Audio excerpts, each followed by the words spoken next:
memudahkan kita semua untuk hadir dalam kesempatan yang berbahagia ini, melanjutkan apa yang telah kita bahas di kesempatan sebelumnya berkaitan dengan amalan-amalan yang mendatangkan doa para malaikat. Di pertemuan yang sebelumnya telah kita sebutkan bahwa amalan yang pertama dan yang paling utama yang akan mendatangkan doa malaikat kepada kita semua adalah ketika seorang dia bertaubat dengan taubatan yang murni atau taubatan yang tulus.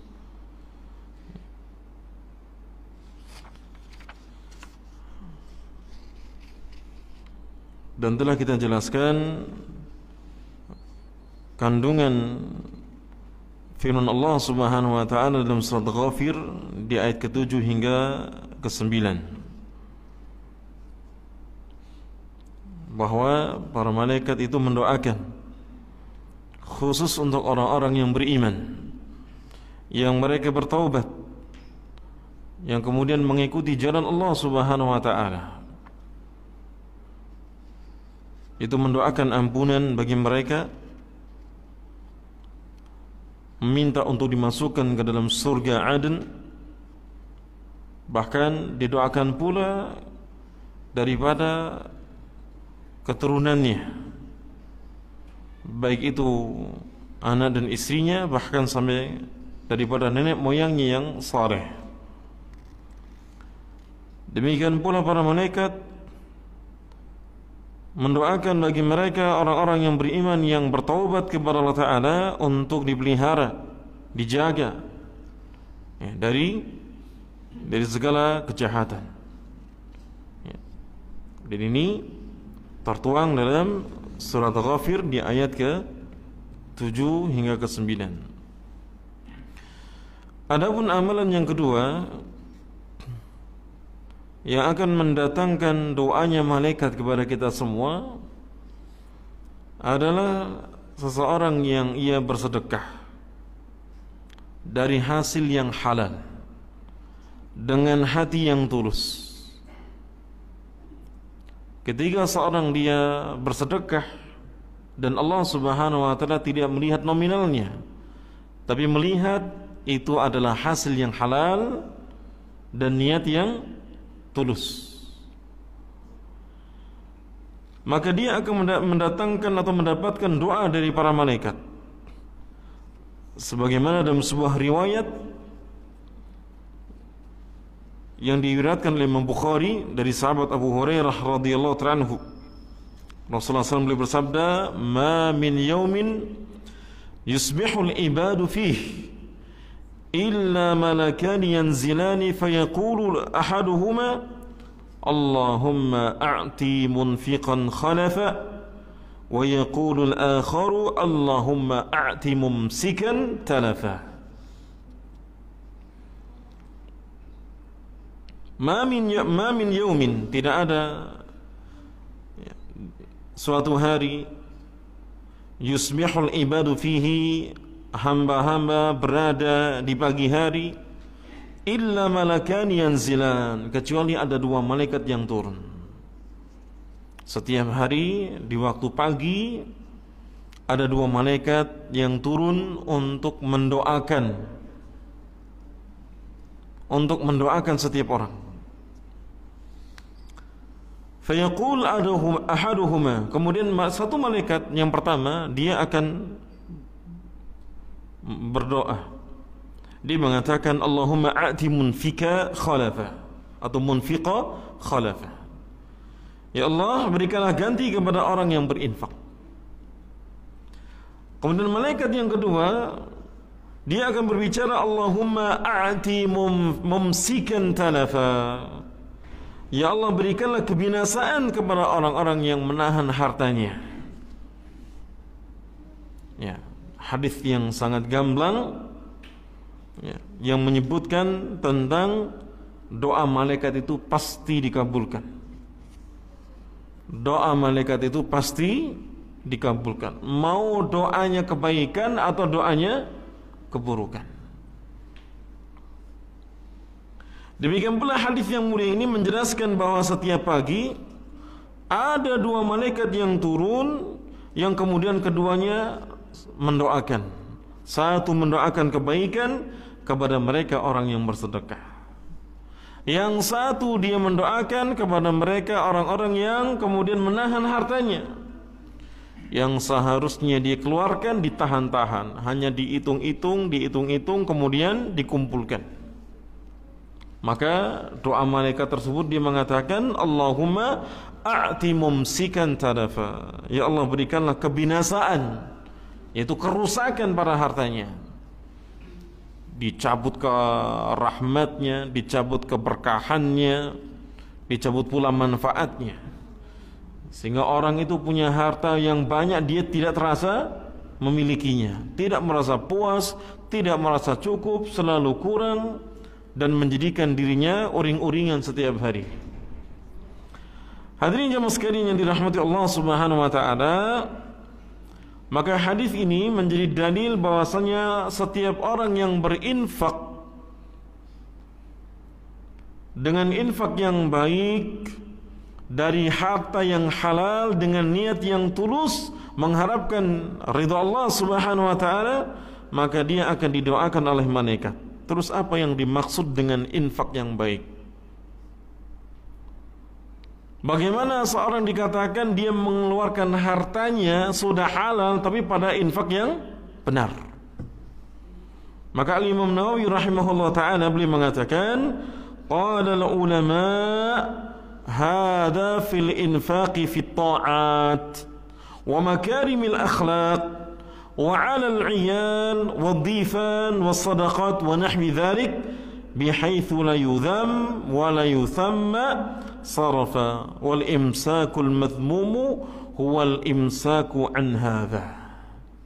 Kata beliau, para ulama menjelaskan bahwa doa ini adalah berkaitan dengan infak dalam ketaatan.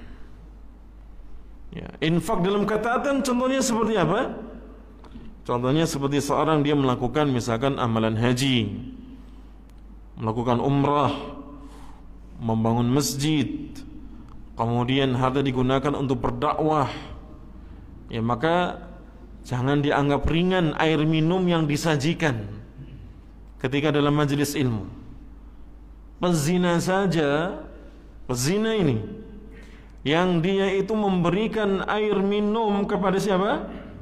Anjing, menyebabkan dia masuk surga. Maka jangan remehkan memberikan minum. Ya, apalagi kepada orang-orang yang datang untuk belajar ilmu, mengajarkan ilmu agama di masjid pula. Demikian pula jangan remehkan meskipun hanya nasi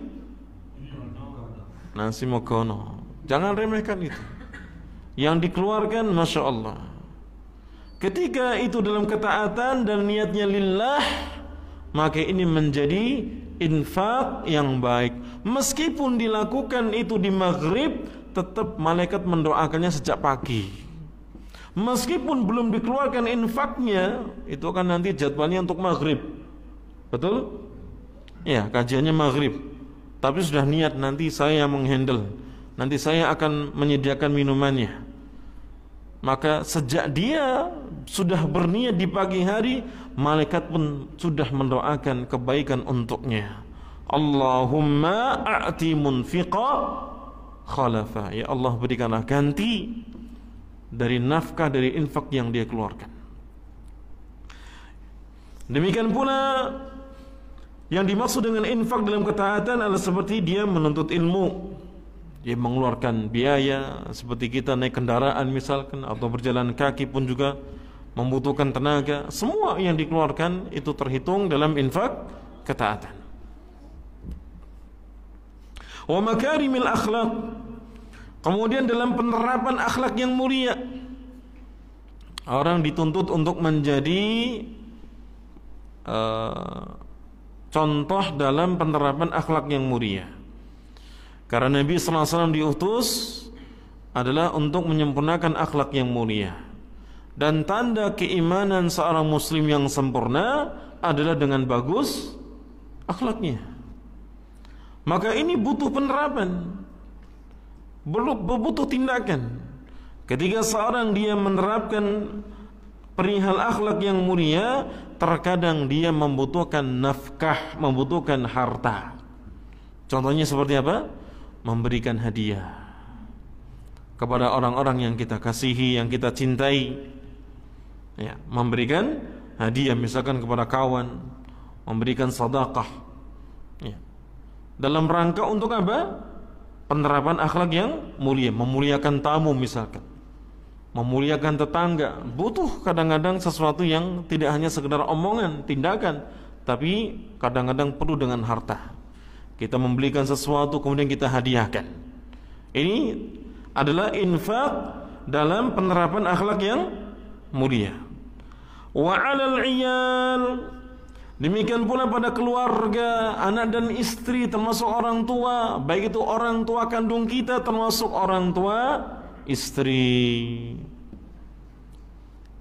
Ya, termasuk juga orang tua istri. Ya, meskipun kita misalkan menanggung anak dan istri kita, kita juga menanggung nafkahnya orang tua kita tak kala sudah tidak mampu. Demikian pula kita pun diperintahkan untuk menanggung nafkah daripada orang tua istri.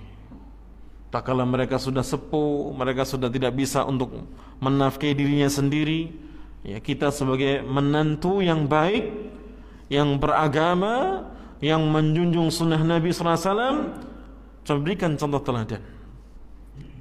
Ya, dengan kalau kita mampu memberikan nafkah, ya, memberikan nafkah kepada mereka. Demikian pula kepada tamu, wasadaqati, dan sedekah-sedekah secara umum dan yang semisalnya, yang dimana infak tersebut tidak dicela dan tidak pula dikatakan berlebihan, tidak dikatakan berlebihan. Adapun berinfak yang tercela adalah menahan diri dari hal yang telah disebutkan di atas. Ya, maka infak itu dikatakan dalam ketaatan, infak yang baik, tak kala infak itu tidak dianggap sebagai infak yang tercela dan tidak pula dikatakan berlebihan. Maka kalau untuk bangun masjid itu enggak ada orang yang mencela, tidak ada yang mencela. Akan tapi infak yang baik itu tidak hanya untuk bangun masjid. Dikatakan infak yang tercela adalah dengan menahan diri dari mengamalkan. Misalkan, ya, ketika seorang dia seharusnya dia memuliakan tamu, dia menafkahi keluarga, misalkan anak dan istrinya, dia tahan. Ya, untuk mengeluarkannya menjadi kikir atau pelit, bakhil.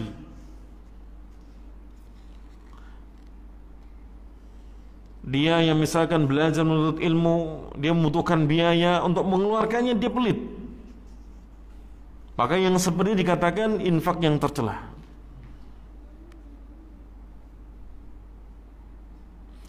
Demikian pula berinfak yang terlalu banyak, atau berinfak dengan menyakiti hati orang yang menerimanya, atau dengan memamerkan sedekahnya di depan banyak orang. Ini termasuk bentuk-bentuk infak yang kemudian dikatakan tercela. Yang seperti ini tidak mendatangkan doanya malaikat. Jadi hati-hati dari infak yang dikeluarkan tapi kemudian dianggap tercela, bukan baik. Ya, yang mendatangkan akhirnya malaikat tidak jadi mendoakannya, yaitu ketika seorang dia menyakiti hati orang yang menerimanya, atau dengan memamerkan sedekahnya di depan banyak orang, atau berinfak dengan terlalu banyak. Contoh dalam hal yang berlebihan, berinfak yang berlebihan adalah ketika suami misalkan memberikan barang-barang yang mewah kepada istrinya, atau membelikan permainan atau hal-hal yang tidak bermanfaat untuk anak-anaknya. Terlalu berlebihan. Kalau sesekali tidak mengapa. Anak butuh misalkan mobil-mobilan, ya belikan sesekali. Tapi tidak selalu. Dan tidak harus sampai kemudian mainan itu bertumpuk-tumpuk. Itu namanya nafkah infak yang berlebih-lebihan. Memberikan barang istri yang kemudian harganya luar biasa tinggi, ini juga termasuk yang berlebih-lebihan. Dan seperti itu tidak terhitung nafkah yang baik dan tidak mendatangkan doanya malaikat. Padahal setiap orang mengeluarkan hartanya ya, dalam rangka untuk misalkan seperti ini, menafkahi keluarganya dan seterusnya, itu tercatat sebagai bentuk infak, sedekah, ya, bernilai pahala. Tapi kalau kemudian disalurkan pada hal-hal yang sifatnya tidak berguna, berlebihan, maka yang seperti ini tidak mendatangkan doanya malaikat karena dianggap sebagai infak yang tercela. Hadirin jemaah sekalian yang dirahmati Allah Subhanahu wa taala, maka salurkan harta kita pada infak-infak yang benar, yang sewajarnya, yang sewajarnya, tidak terlalu berlebihan. Demikian pula tidak menjadikan kita pelit untuk kemudian mengeluarkan harta tersebut. Tapi kemudian kita menimbang apakah ini bermanfaat atau tidak. Ya, 6. Kemudian hadirin jemaah sekalian yang dirahmati Allah Subhanahu wa taala. Yang kedua, amalan yang mendatangkan doa para malaikat adalah selalu berada di saf pertama saat dia melakukan salat. Itu salat berjamaah. Berada di saf yang pertama. Ini mendatangkan doanya malaikat, doa kebaikan. Innallaha wa malaikatahu yusalluna 'alas sufufil awwal atau sufufil ula. Sesungguhnya Allah dan para malaikatnya senantiasa bersalawat kepada orang-orang yang berada di saf-saf yang pertama atau yang terdepan. Salawatnya Allah kepada hambanya yang berada di saf yang terdepan itu, atau salawatnya Allah kepada makhluknya, adalah Allah memuji orang tersebut di hadapan para malaikatnya, sehingga orang tersebut sangat dikenal oleh para malaikat meskipun di dunia tidak dikenal. Adapun salawatnya malaikat kepada orang-orang yang beriman adalah para malaikat mendoakan kebaikan untuk mereka. Ya, maka arti salawat itu tidak selalu diartikan berdoa. Memang salat artinya berdoa. Tapi siapa yang mendoa, siapa yang kemudian bersalawat, itu kemudian kita lihat. Kalau Allah bersalawat, maka tidak diartikan Allah yang berdoa. Karena berdoa itu artinya apa? Meminta dari bawah ke atas, itu namanya apa? Berdoa. Kalau dari atas ke bawah namanya apa? Memerintah, ngongkon. Lain. Berdoa itu dia meminta, permohonan, memohon. Sifatnya adalah dia meminta dari satu yang di bawah, kemudian minta yang di atas. Tapi kalau Allah Subhanahu wa taala tidak pantas untuk berdoa, siapa yang di atasnya? Ya? Maka Allah itu apa? Mencipta dan memerintah. Makanya dikatakan perintah itu datangnya dari atas ke bawah. Dari atas ke bawah. Nah, orang-orang yang berada di saf yang terdepan, ini adalah amalan yang luar biasa. Jadi jangan sampai tawar-menawar. Monggo di depan dulu nggak apa-apa, saya di belakang. Ini namanya apa? Rugi. Ini ithar, tapi bukan pada tempatnya. Dia mendahulukan orang lain daripada dirinya. Amalan ithar itu kalau dalam urusan dunia bagus, terpuji. Mendahulukan orang lain dibandingkan dirinya dalam urusan dunia bagus, tapi dalam urusan akhirat tidak. Kita diperintahkan untuk berlomba-lomba, kita diperintahkan untuk bersegera. Ya. Maka saf yang terdepan itu adalah saf-saf yang paling mulia, dan itu amalan yang luar biasa ketika seorang berupaya untuk selalu berada di saf yang terdepan. Ya. Nah, bagaimana dengan para ibu? Ya, karena jamaah ini ditujukan kepada para lelaki kewajibannya, dan para wanita dihukumi sunnah, yang terbaik bagi mereka itu di rumah. Dan Nabi SAW dalam Muslim menyebutkan bahwa saf yang terbaik bagi para ibu itu yang paling belakang. Yang paling belakang. Sementara saf yang terbaik bagi laki-laki itu yang paling depan. Saya kira dibalik. Pak E pengennya sing buri, ibune pengennya sing paling ngarep. Ya. Jadi saf itu susunannya adalah lelaki dewasa yang paling depan. Nanti anak-anak ditaruh yang paling belakang. Tapi kalau seandainya jamaah campur dan datangnya pun gak bersamaan, lalu kemudian ada saf anak-anak yang dia berada di saf terdepan misalkan, tidak boleh diusir, tidak boleh dipindah. Karena dia yang berhak untuk menempatinya. Siapa suruh kita terlambat? Kalau kita ingin tidak terlambat, datang lebih awal seperti anak-anak datang lebih awal. Kalau kita nunggu nunggu Al-Fatihah. Ya. Kalau kita ingin mendapatkan saf yang terdepan, maka datanglah lebih awal. Maka jika misalkan ada anak kecil berada di saf terdepan 1, 2, 3, belakang, ini tidak dibolehkan para ulama, karena dia berhak untuk menempatinya. Demikian pula tidak dibolehkan mengkhususkan tempat tersendiri untuknya di masjid. Misalkan aku neng pojok kiri wis, pojok kanan wis. Ya. Jadi kalau ada yang nempati dia, aduh, ini tidak boleh. Masjid itu tempat umum.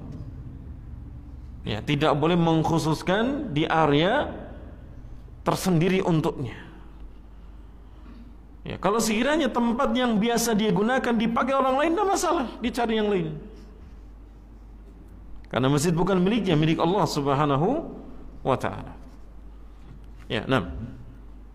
Kemudian hadirin jamaah sekalian yang dirahmati Allah Ta'ala, jadi saf amalan atau saat seorang dia berada di saf yang terdepan, ini amalan yang luar biasa, yang kemudian para ulama menyebutkan itu termasuk saf pertama, kedua dan ketiga. Bila mana dia selalu berada di saf-saf terdepan, maka dia akan disanjung-sanjung, dibangga-banggakan oleh Allah Ta'ala di hadapan para malaikatnya. Ini sesuatu yang kemudian para malaikat mendoakan dia. Karena orang kalau disebut-sebut, disanjung-sanjung, itu tandanya Allah cinta kepadanya, sehingga malaikat pun juga akan mencintainya. Kemudian para ulama terdahulu mereka selalu berlomba-lomba untuk berada di saf yang terdepan. Dalam mereka salat bahkan ada yang sampai melakukannya 40 tahun, 50 tahun salatnya selalu berada di saf yang terdepan. Padahal ketika kita bisa mengerjakan 40 hari saja berada di saf yang terdepan misalkan, sehingga mendapatkan mendengar takbiratul ihramnya imam, ya, maka orang itu dia mendapatkan bara'ah, kebebasan dari adab neraka jahanam, demikian pula kebebasan dari sifat kemunafikan. Ini enggak selalu harus di saf yang terdepan. Yang penting dia mendapatkan takbiratul ihramnya imam. Dan yang dimaksud dengan mendapatkan takbirnya imam adalah dia berada di saf, lalu kemudian imam bertakbir Allahu Akbar. Kalau dia lagi jalan, belum berada di shaf, tidak dianggap mendapatkannya. Siapa yang mampu untuk mendapatkan selama 40 hari berturut-turut,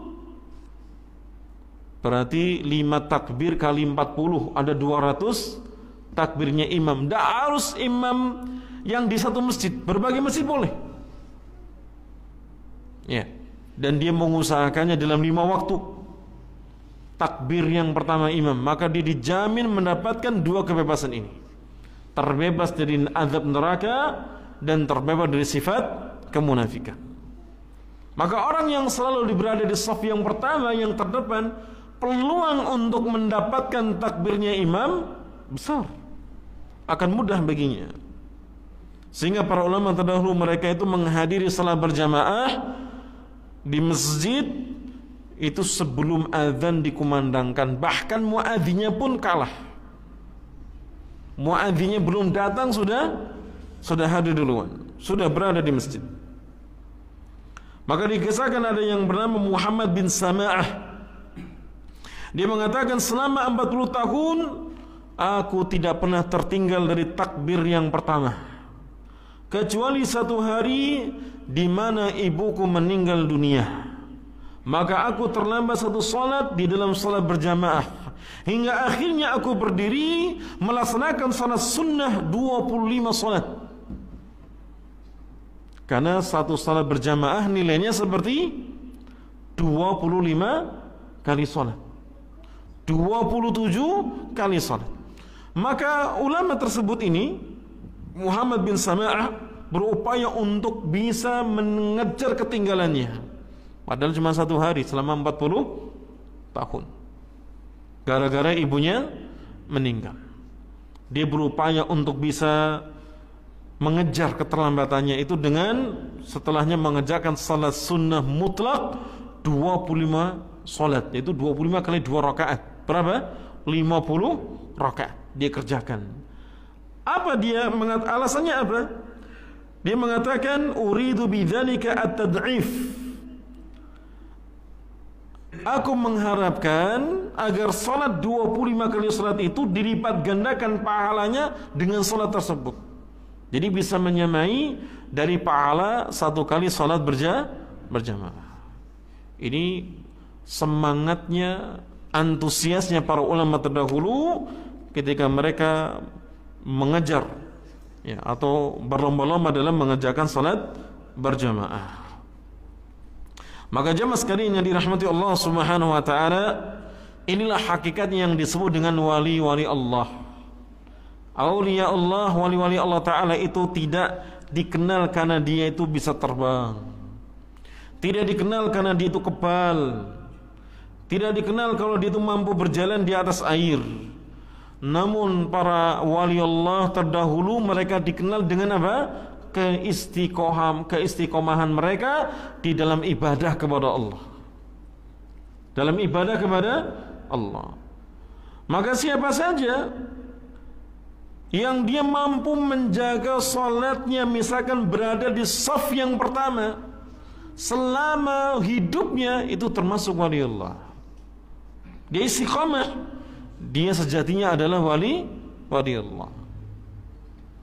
Atau ada orang yang konsisten puasa Senin Kemis seumur hidupnya dan tidak ada yang tahu. Bisa nggak mengahasiakan ibadah puasa kita? Tidak ada orang tahu. Bisa. Ya, seperti dahulu ada seorang ulama yang dia ahli ibadah dan dikenal dia pekerjaannya adalah tukang jahit. Dia berpuasa selama 20 tahun, istrinya tidak tahu. Puasa sunnah. Jadi kalau pagi hari dibawa bekal, istrinya selalu bawain bekal. Sang suami yang dia berpuasa tanpa diketahui oleh istrinya, bekal itu diberikan, disedekahkan kepada fakir miskin. Pulangnya menjelang maghrib,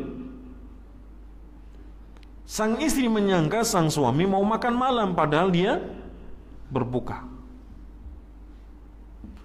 Ya, katakanlah kita istiqomah puasa Senin Kemis sampai akhir hayat.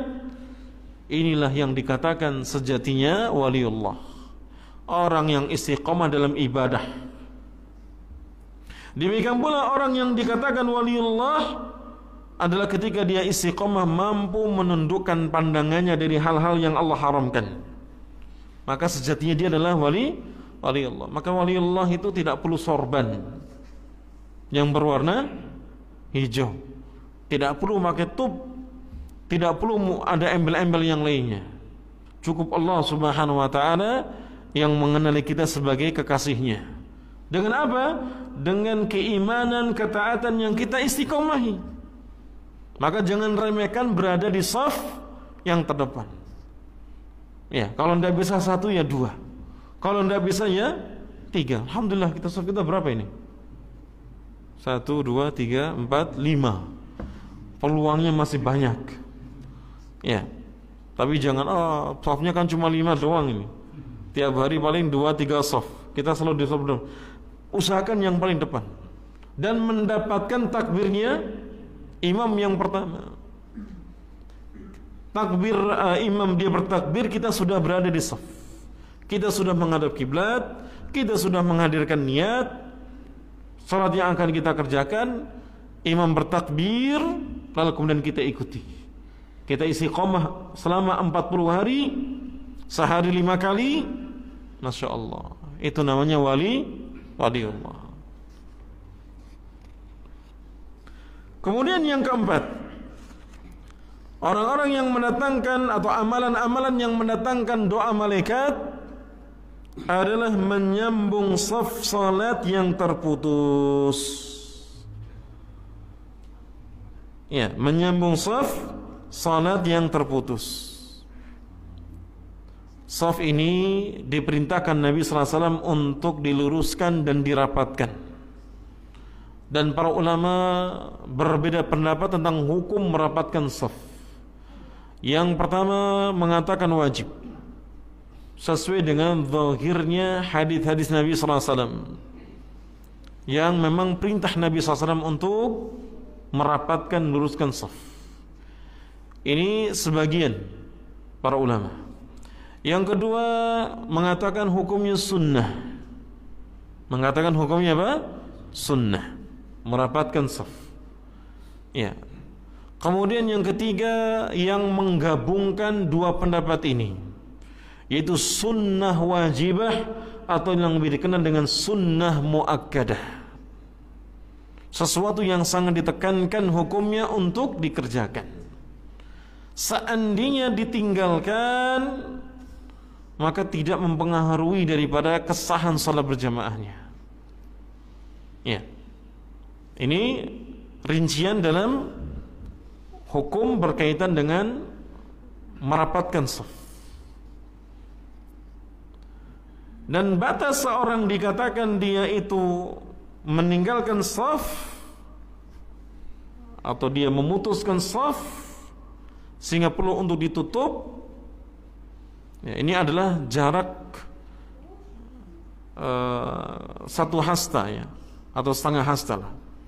Ya, setengah hasta. Ya.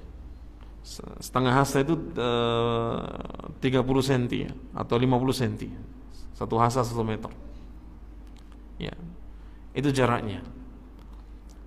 Ya, sehingga sekarang yang di musim pandemi jaraknya kemudian dibuat renggang dan seterusnya, itu masih dalam kesahan salat berjamaah, tidak mempengaruhi salat berjamaah. Meskipun yang afdal dirapatkan kalau tidak ada uzur, tidak ada alasan yang dibenarkan oleh syariat. Kalau saat ini bukan musim pandemi, maka yang terbaik dalam pelaksanaan salat berjamaah itu adalah dirapatkan, diluruskan safnya. Bahkan tak kala ada celah yang menganga, misalkan terbuka, maka Nabi perintahkan kita untuk kemudian menutup celah tersebut dengan kita mungkin maju ke depannya atau bergeser ke kanan ke kiri, ya, dalam rangka untuk menutup celah yang terbuka dari saf. Kata Nabi sallallahu alaihi wasallam, "Wa man sadda furjatan rafa'ahu Allahu biha darajatan." Barang siapa yang dia menutup celah dalam saf, niscaya Allah Ta'ala akan mengangkat derajatnya. Jadi mereka orang-orang yang berusaha untuk menyambung saf, apabila menemukan celah dalam saf salatnya di depan dia, maka hendaknya dia boleh maju untuk menutup celah tersebut. Misalkan saf yang terdepan, ya, itu orangnya ada yang batal terkena hadas, sehingga dia berpisah keluar dari saf, menjadikan celah terbuka. Maka kita yang di depannya tidak segan dan tidak ragu untuk maju menutup saf tersebut, yang mana Nabi menjanjikan apa? Dia akan diangkat derajatnya oleh Allah Subhanahu wa taala. Ya. Dan itu gerakan yang tidak membatalkan salat. Karena gerakan-gerakan yang dibutuhkan dalam salat tidak membatalkan. Ya, nah. Yang berikutnya, di antara amalan yang mendatangkan doa malaikat adalah senantiasa berada di tempat salatnya setelah selesai melaksanakan. Ya, seperti antum semua. Setelah salat maghrib duduk, baik itu berzikir, baik itu mengaji atau mendengarkan kajian, selama dia tidak menyakiti yang di sebelahnya, selama dia tidak mengganggu orang lain, selama dia tidak terkena hadas. Jadi kalau yang batal, usahakan untuk berwudu lalu duduk lagi. Selama dia juga tidak melakukan ghibah. Ya, misalkan dengan kajian kan enak, bukan dengan kajian malah ngobrol dewi. Ini enggak masuk dalam hadis ini. Ya, orang yang berada di tempat salatnya, caratannya dia kerjakan di masjid, mau berpindah-pindah tempatnya, yang penting masih di masjid, maka dia tetap mendapatkan doa malaikat. Kata Nabi SAW, wal malaikatu yusalluna ala ahadikum ma dama fi majlisihi alladhi shalla fihi. Dan para malaikat itu senantiasa bersalawat, mendoakan kebaikan kepada salah satu di antara kalian selama dia duduk di tempat dia salat. Jadi tidak beranjak dari masjid, duduk. Meskipun berpindah-pindah tidak mengapa.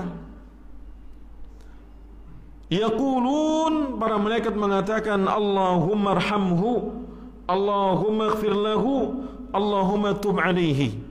Ya Allah, rahmati dia, ampuni dia, dan terimalah taubatnya. Kalau dia belum bertobat, maka ya Allah mudahkan dia untuk bertobat. Kalau dia sudah bertobat, ya Allah terimalah taubatnya. Itu doanya malah malaikat. Ma lam yu'dhi fihi, ma lam yuhdith fihi. Selama dia tidak mengganggu orang lain, selama dia tidak menyakiti orang lain, selama dia tidak melakukan ghibah dan tidak terkena hadas. Ya. Maka tolong diperhatikan adab-adab di dalam menuntut ilmu. Atau misalkan seandainya tidak ada kajian, bukan pada hari Jumat, bukan malam Sabtu, ya, kita tetap mengusahakan untuk bisa duduk sehabis salat kita di masjid, tidak beranjak untuk menanti salat yang berikutnya. Kita zikir, kita baca Quran, kita diskusi masalah agama, tidak mengapa. Yang penting tidak mengganggu, menyakiti, tidak berghibah, dan tidak pula terhadas. Kalau berhadas, maka dia mengambil wudu dan kembali kepada tempat duduknya. Dan orang yang melakukan seperti ini didoakan 3 hal oleh para malaikat. Didoakan untuk diberikan ampunan, diberikan rahmat, dan dimudahkan atau diterima taubatnya. Dan dia teranggap, kalau memperlama duduknya, maka dia teranggap telah melakukan ribat, menjaga perbatasan, yang merupakan amalan yang bagus, amalan yang terbaik, amalan yang luar biasa, yang tidak setiap kita mampu untuk melakukannya. Yaitu melakukan apa? Ribat, menjaga perbatasan negeri. Kalau kita lihat yang menjaga perbatasan negeri kita siapa? Para tentara. Ya, tidak semua, tapi Nabi SAW mendatangkan pahala ribat dengan seorang yang duduk menanti dari satu salat ke salat berikutnya, maghrib ke isya. Sehingga kata para malaikat, para ulama mereka mengatakan, jika ada di antara kita yang dia banyak dosanya, banyak maksiatnya, Jika ada di antara kita yang pengen mengharapkan ampunan dari Allah Ta'ala, maka perlama duduk setelah salam. Jangan terburu-buru untuk bangkit meninggalkan masjid meskipun tidak ada kajian. Perlama duduk santai dalam zikirnya.